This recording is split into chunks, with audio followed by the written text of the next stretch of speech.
It's not often we can say that we've got the GOAT of a sport on our show, but today we can definitely say that. He was named by the International Volleyball Federation as the best volleyball player of the 20th century, the only athlete to ever win medals in both beach and indoor volleyball at the Olympics, and gold, if you don't mind, 3 Olympic gold medals.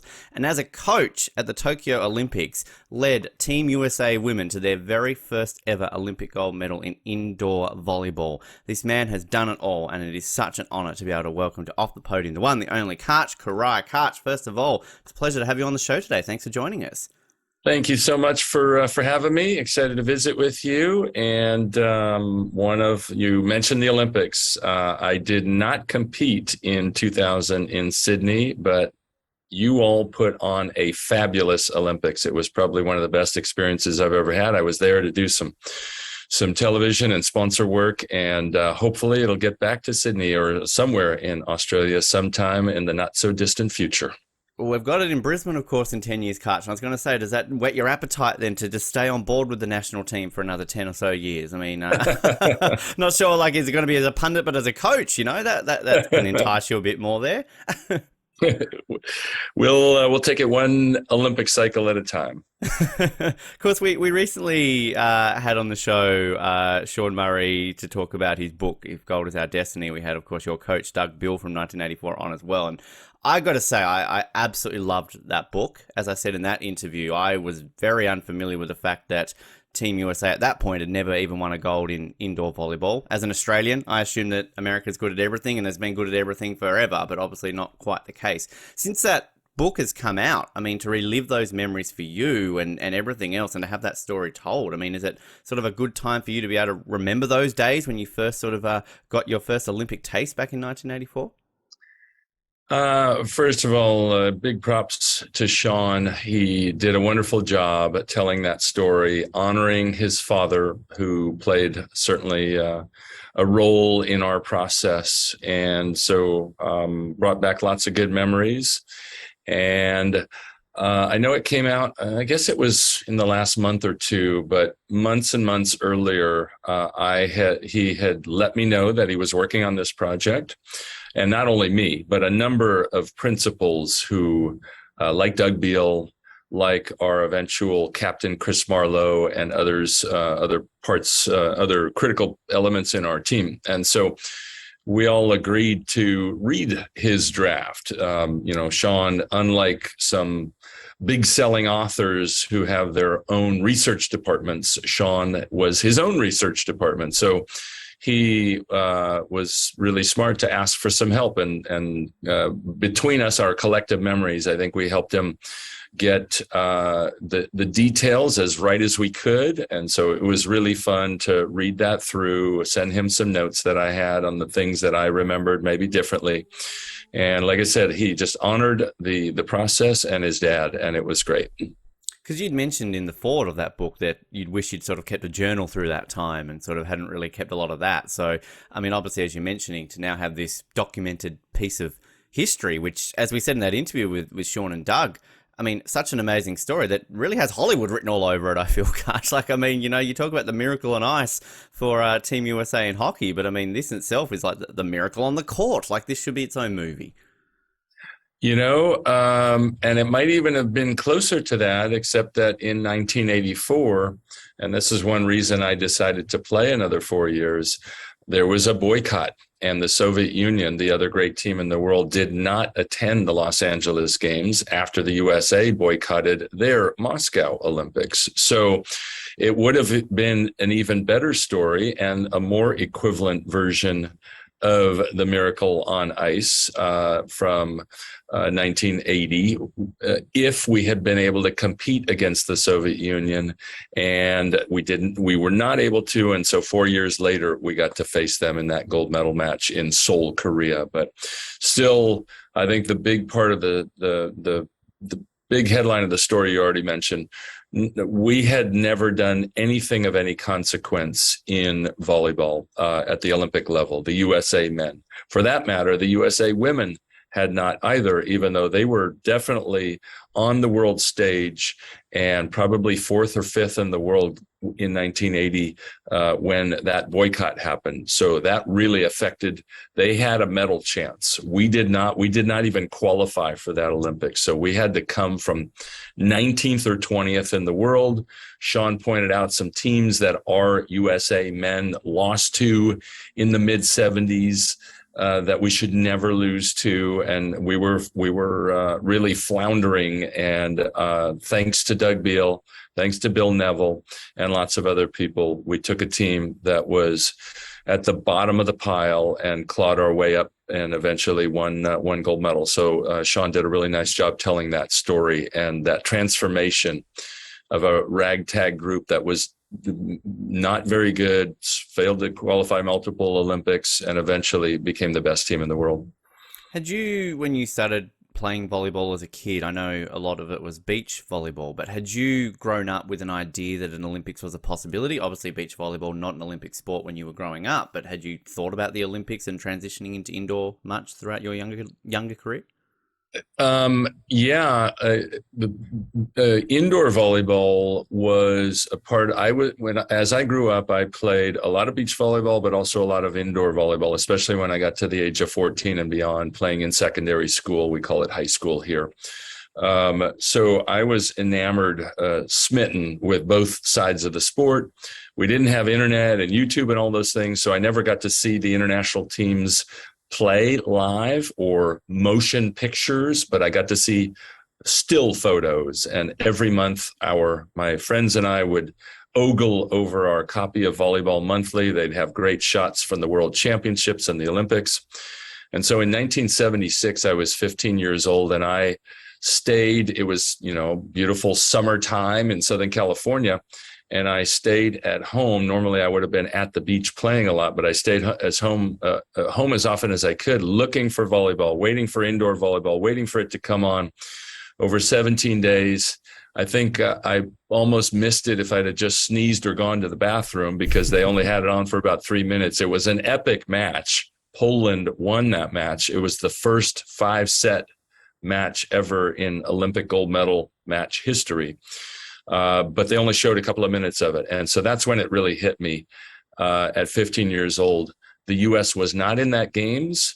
And if they were, they needed to be good for people to get to watch it back home, because there are so many great athletes in so many sports, both female and male, but just the wide range of sports that Americans have success in. We had to get good for people to see what great international caliber, elite caliber volleyball was all about. Most Americans had never seen it until it came on television in 1984. And it came on because we were contending. And so that was our goal, is to try to contend. We went into that first Olympics with a goal of winning some kind of medal. So the women won the silver one night, the men won the gold the next. And those were the first 2 Olympic medals for America in the sport of volleyball. And you've been on that journey, obviously, from that very get-go of being part of the men's team history in 1984, and then obviously what happened in Tokyo, coaching them to that historic gold. So I can't imagine you can probably put into words the growth that you saw in the sport from those days of trying to find a bit of footage from the 76 Olympics right through to Tokyo, where, you stamped your legacy with that gold. I mean, did it surprise you that it took maybe that long for it to kind of come that way for the women's team, given what you saw in 84? Or was it kind of a process that you felt it was going to happen eventually and it just took to 2021 basically to get it done? The USA women got really good earlier than the men. They got really good in the late 70s and early 80s. And so what they didn't do, the USA women have, before this last Olympics, the USA women medaled in 5 out of 11 Olympics that they competed in. So that's almost 50% of the time. So, and 4th a couple of times. So right there, contending fiercely for medals. What the USA women didn't do was reach the top of the mountain. And that's a really arduous process. It involves a lot of suffering. When you imagine climbing Mount Everest every 4 years, your goal is to make the top. And every 4 years, you get within 100 yards of the top, but you don't actually reach the summit. That's kind of what the women went through. They were close and they were close and they were close. There was a boycott that also hurt a chance, as I mentioned, in 1980. And finally, on the 13th try, getting back to the first time, the birthplace of Olympic volleyball, back to Tokyo for the first time since 1964, a very appropriate time for the USA women finally to reach the top. The USA men had done it 3 times. I got to compete on 2 of those teams, and then the men also did it in 2008 with a gold. And in that 2008 Beijing Olympics, the USA women were also really good, but won a silver, came away again, just a few feet short of the summit. So it just happened faster for the men. As soon as we got good, we won gold in 84. The women were good for a very long time. One of the great teams in the world, but just kept falling a little short. And so we knew if we kept hurling ourselves at that door, eventually we'd break it down. We didn't know. I knew it would happen sometime. I just didn't know when, whether it would be in Tokyo or we were awfully close in Rio also. But eventually the women broke through. And so hopefully that's the first of more to come. Can you compare it, being a player on a team that has a breakthrough for the men versus a coach for the women? I mean, I'm sure you've been asked it a lot, Karch, in terms of does one feel better than the other? I mean, can you compare both history-making gold medal wins that you've been involved with? That's a good question. Tough to answer. I think as a coach, we have less impact on the outcome because we're not on the court, the players, and we want it that way. We want the players to be making the real-time decisions and basically taking over a lot of the heavy lifting and the steering wheel. They will guide that process, and we facilitate that and help them along. But I think helping and coaching for the women as they won in Tokyo was probably more impactful in many ways than winning those 3 as a player. And most of it was just the suffering that I just covered. The fact that the women had been so close so many times, but fallen short 12 previous times over almost 60 years. And with all of that suffering, and of course, that's not life and death suffering. That's not the suffering of losing a loved one who passes away, or the suffering of, there's just so much suffering around the world, whether it's poverty or parents. I'm a parent, even just something as simple but incredibly painful as a parent losing a child.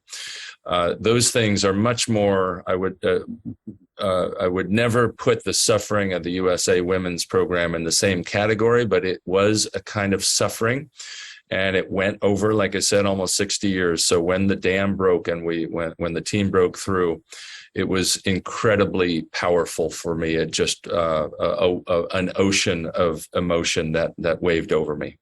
An ocean of emotion. That's the best way to describe, I think, anything on this show I've ever heard before, Karch. I like that. That works a treat when it comes to that. With your playing career, the switch to beach volleyball, you retired around 92, switched to beach volleyball. At that point, was it known that beach volleyball was an Olympic sport, and was that your goal to kind of focus towards an Olympics, or did that just sort of come about after you switched permanently to beach volleyball?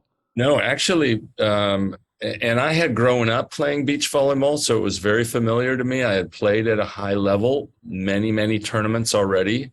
But when I retired from indoor volleyball, retired from the USA team about 1989, and from indoor volleyball altogether around 92, I decided to get back. I wanted to get back to my roots and give beach my full attention. And at that time, beach volleyball was not an Olympic sport. They did have a little demonstration event at the 1992 Barcelona Olympics, but it had nothing to do with the official program of the Olympics. But a lot of people worked really hard. The president of the FIVB and plenty of American players, people like St. John Smith, who worked really hard to try to add beach volleyball to the Atlanta Olympic program, the American Olympics in Atlanta. And because the host has choices like that, and has some of those choices that the host makes as almost like a test sport or a demonstration, a temporary addition, can become permanent. And it was so popular first in Atlanta and then in Sydney at Beach Volleyball Olympics #2. It became academic at that point. Of course, beach volleyball must go on as a permanent member of the Olympic program at every Summer Olympics. And so it's always a huge hit there. It's always a tough ticket to get.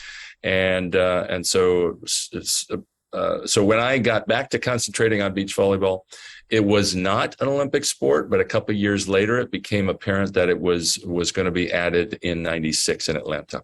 It is one of those sports now that we think about it. You don't think about it without the Olympics. You know, it's kind of there, and it's, as you said, it's been so successful. But for you, I mean, how was that then when it became an Olympic sport, and you kind of all of a sudden went, "Shit, I could go to a third Olympics here. This is all right." Like, a bit of a bonus here. That's pretty much what I was saying in my head. Whoa, I thought my Olympic career was done. Oh, all right, yeah, that might be fun to try it on. And be a part of. Of course, none of us knew because it had never happened before. But to be able to be a part of the first ever event in a particular discipline or a particular sport was an honor and a privilege. It was great to get to play with my partner, one of the all-time greats in beach volleyball, Kent Steffes, and we were really proud of being able to have an all-American final. Our great friends Mike Dodd and Mike Whitmarsh on the other side of the net. It was almost, we couldn't figure out a way to have it be a tie and everybody get a gold medal. It was kind of sad that somebody had to win, but we were just so proud of representing American beach volleyball as well as we could in that first ever beach volleyball Olympics. And it was a great thrill to play in Atlanta. Challenging conditions too, very hot and humid. Which, they did in the high jump in Tokyo, so you could have worked a tie if they, how they did that. But, you obviously have that unique distinction then too of the fact that you won 2 of your gold medals on home soil, which obviously not a lot of athletes get that opportunity to do. So, I'm guessing you're from California, LA, maybe a little bit different to Atlanta, but still, like, to have that distinction that 2 of your playing gold medals. I'm just saying right now, I'm sure people keep talking to you about, what's in the future, but LA 2028, coach, it's a nice bookend to your careers to get a 3rd gold medal on home soil, potentially, Karch. Oh boy. Right now, that's not even on my mind. What we're as we are here on a Thursday in California, Friday in Australia, we are prepping for the Women's World Indoor Volleyball World Championships. The men's event is going on right now. Just today they finalized the 4 teams who will be playing in the semifinals. On the men's side, we were cheering our American men on. They lost a heartbreaker to Poland a few hours ago in the 5th set. And so we're enjoying the World Championships and preparing for the women's side, which will be held in Netherlands and Poland from September 23rd right on through about October 15th. So that's the big thing on our mind right now as we're training. And also in the back of our minds, of course, is the Paris Olympics is now well under 2 years away. Much beyond that, far beyond my radar, is LA in 2028. But yeah, at some point it will loom and become more visible.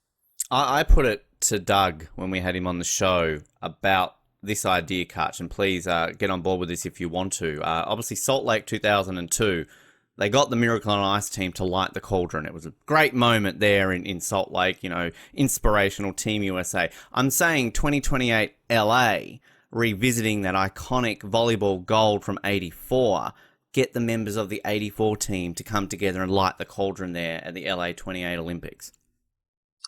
That'd be really fun.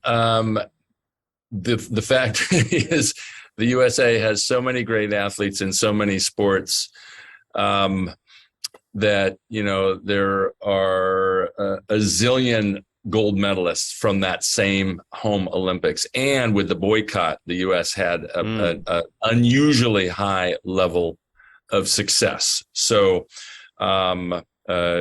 swimming, track and field, you name it, there would be a ton of candidates. You mentioned the 2002 Winter Olympics, and I wasn't sure if you were going to go there, but actually there is a movement, an attempt by the International Volleyball Federation to try to become the first sport to have disciplines in both Summer Olympics and Winter Olympics. And that's the snow volleyball version, 3-on-3, wow. that they actually have a tour that is happening in Europe.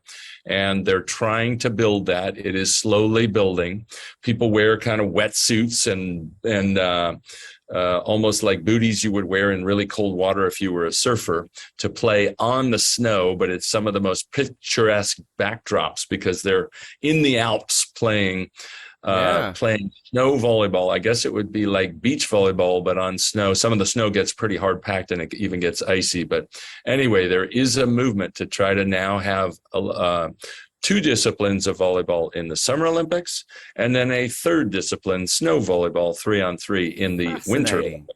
Never heard of that before. That's insane. Yeah, you'll have to track it down. You can find some information on the International Volleyball Federation website, but most of the tour happens, and again, it's not nearly as big as the beach volleyball, not even in the same universe as the beach volleyball world tour or all that goes on indoors, but there's some momentum building there. Well, there you go. I was definitely on board for that. That would be incredible. And yeah, Salt Lake potentially 2030, 2034, have another Olympics. So there you go. You could come out of retirement and play 3 Olympic gold in 3 different versions of volleyball there. Can't in 10 years. You'll still be able to play in 10 years. Come on. I can see it. Which I've got to ask. We love finding out from our medalists on the show the simple question of what you do with your medals. I mean, you've obviously got 3 as a player. Sadly, you don't get one as a coach, which I'm calling bullshit. Coaches should get a gold medal, but that's another debate for another day. What do you do with your medals? Do you have them on display? Are they in a museum somewhere? Kind of like, what do you do with them? They are tucked away in a safe, just locked away. I don't look at them a lot. One reason you probably didn't hear, but one of the great players, I love this group of women that I get to work with coaching the USA women's team. And one of our 12 gold medalists several months ago had gone to make an appearance and had her gold medal with her. So she ran home for a few minutes and left the medal in her car, like in the console between the 2 seats in the front seat. And she unfortunately was in too much of a rush or too careless and left the car unlocked and her garage door open, and it got stolen. The good news is about 6 weeks later, it ended up getting recovered. Somebody was cleaning trash behind their small business. We are in Anaheim, California, right near Disneyland. But anyway, somebody was just cleaning up trash and a bag felt a little heavy and they wondered what was inside of it. And there was an Olympic gold medal. So our player and her gold medal have been reunited, but that was more reason for me to basically just kind of keep those keep them in tucked away. Yes. And actually, one of our staff had a great idea. You can buy replicas, and they're actually quite good ones for the price. I think they were like $40. So it was really cool because, as you mentioned, no staff, no coaches get an Olympic medal, only players. I'm not complaining about that. That's just the way it is, probably the right thing to do. But it was great for all of our coaches and staff to come away with a memento. I already was able to play and win those, but for everybody to come away with a very good facsimile for a reasonable price was great. So that was one thing we did for staff and coaches to help them have a very tangible memento of our accomplishment from a year ago. I just want to say this, Karch, that I'm aware of those replicas exist because I want to announce I'm about a 20-time Olympic gold medalist based on all the replica medals I've bought over the years. Go. Because you got quite a collection. They do, winter and summer. I'm very impressed with my very esteemed career. I've just got to work out what sports that I've apparently done very well in it. Karch, what do you do with all your replica medals? Do you put them in up a safe as well? I mean, of course, I don't want people, ending up in a trash bag behind some business in Anaheim. So you never know. You got to mount them, put them on the wall. Exactly. Impress people as they come over. Oh, just a couple of gold medals I won back in my athletics days. You don't need to know about that. Karch, it has Exactly. been such an honor to be able to chat with you today, learn more about your career and everything else. Obviously, we'll be cheering on Team USA moving forward when it comes to the women's program in Paris and the World Championships, of course, at the time of recording this. If people want to follow your journey, are you on social media or anything like that? People can follow you, or at least the women's team that people can stay up to date with? I am not active on social media. Obviously, there are some pluses to it, but also some real disadvantages to it too. So I end up not investing any of my time in that. Certainly, a lot of our players are active in that, and people could find more about our team through our federation, like our at USA Volleyball. Handle, I guess you would call it, either on Instagram or Twitter and others. And then there's another several sub channels there, including one for the women's team, one for the beach side, as they're competing right now in Brazil, I think. And so, yeah, you can find more there. You could also go to usavolleyball.org, and that's our official federation website, where they have lots of information about all the goings and comings, both at our senior level, but also we have a very extensive national team development program, NTDP, and age group things that work up through that we play parts in. And so it's really exciting to see. And I remember I told you about being a 15-year-old and aspiring to try to have an impact on American volleyball as it related to the Olympics. And so now it's awesome that many of our players, both women and men, share some of their time and some of their thoughts and inspiration for the next generation. So a lot of that can be found there. Perfect. Well, people can check that out. Karch, mate, absolute honor to have you on here, and thank you very much for joining us on Off the Podium today. Thanks so much, Ben. Good luck to you, and hopefully I'll get down there sometime and see you in person.